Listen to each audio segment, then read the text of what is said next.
north.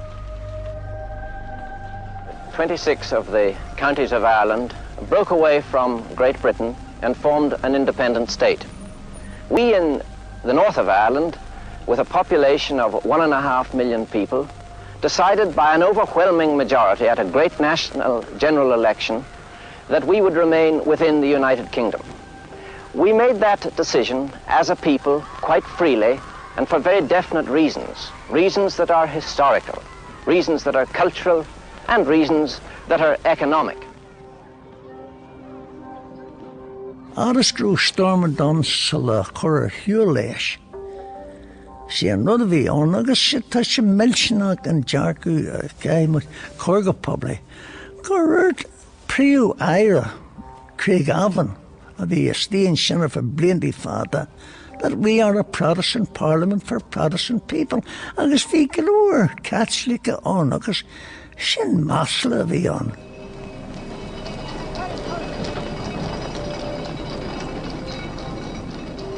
In the Republic, few enjoyed a high living standard. Many were unemployed. Hundreds emigrated every week. By the end of the 50s, the country had lost 500,000 people. The country was drained of its young. After 30 years of independence, economically the country was in a downward spiral.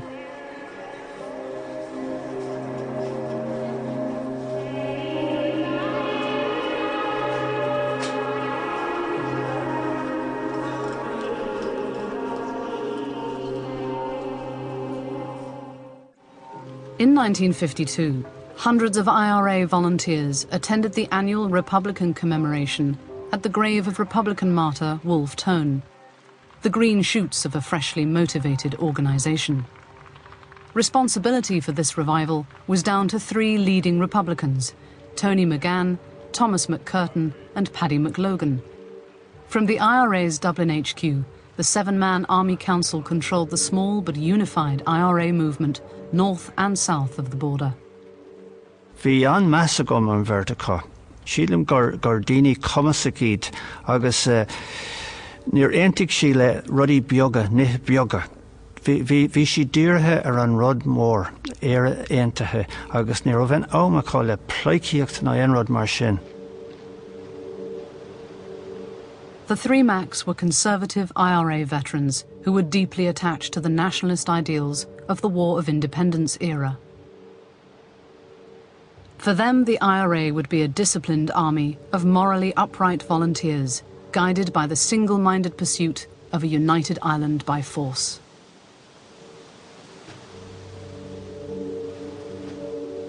They themselves had made sacrifices for their beliefs. Tony McGann had sold his farm to pay for the struggle.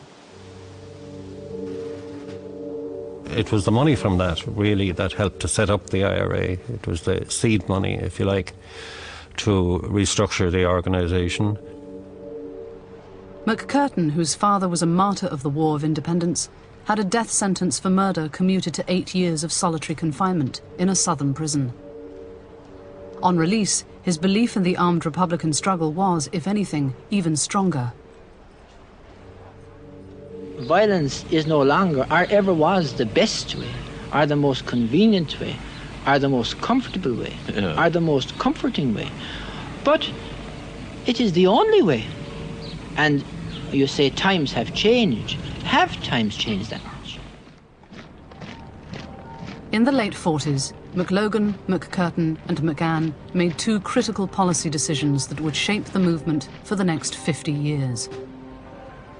They subsumed the effectively defunct political party Sinn Féin, along with its newspaper, the United Irishman. From now on, this would be the mouthpiece through which the IRA would impart its message to the nation. No, we never looked beyond what might happen on the political line. Sinn Féin could deal with that. We had very little to do with Sinn Féin. I was never at a Sinn Féin meeting. Most of those I knew didn't, if you like, have much time for Sinn Féin.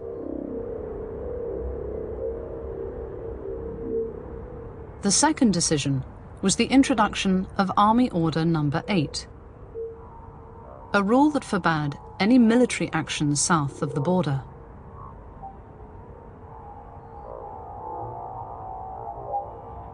From now on, all energies were to be devoted to a military campaign against the north of Ireland.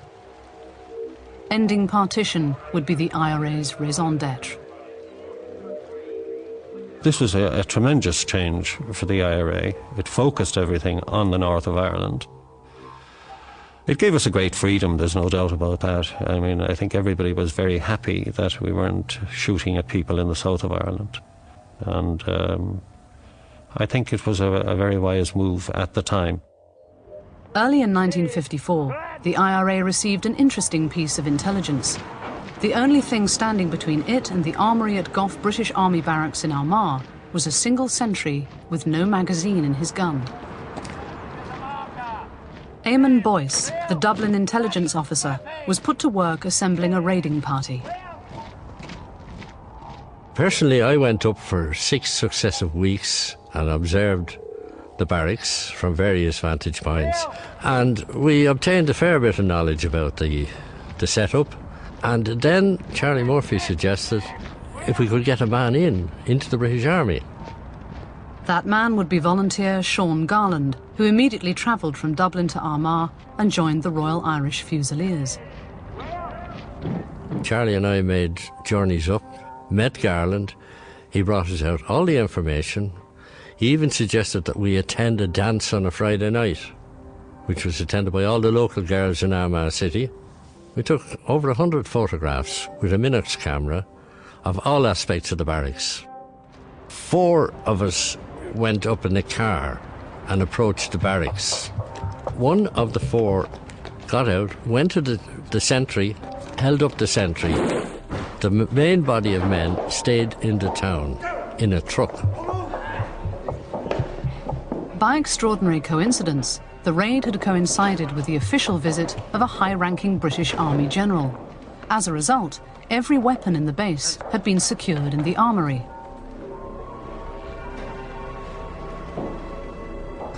And due to the filming which had been done earlier, they knew exactly where to go, opened the armoury and held up those in the armoury.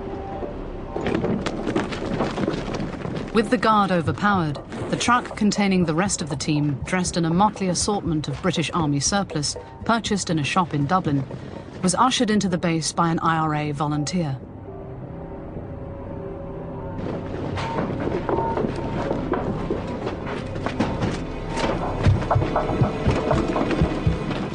We took every weapon that was in the barracks.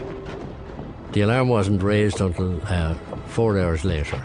So the soldiers didn't come out, they didn't know what was outside, and they had no weapons anyway. Garland's information was tremendous.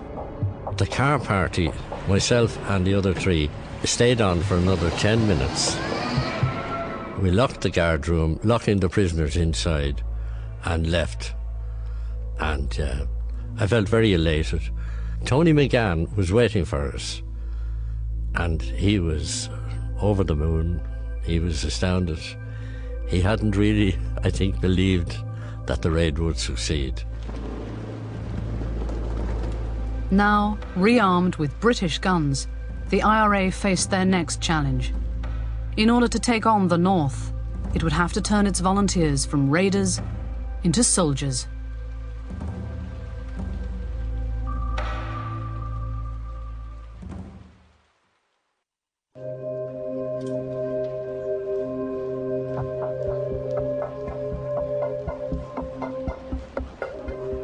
At the annual Republican parade, just days after the raid on Gough Barracks, the IRA issued a statement.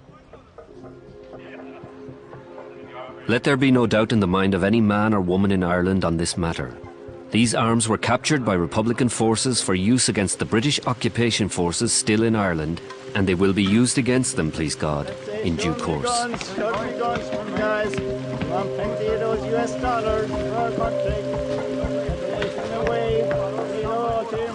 Having stated their intentions publicly, the IRA leaders began to prepare for armed conflict in Northern Ireland. At camps around the country, hundreds of new recruits went into training.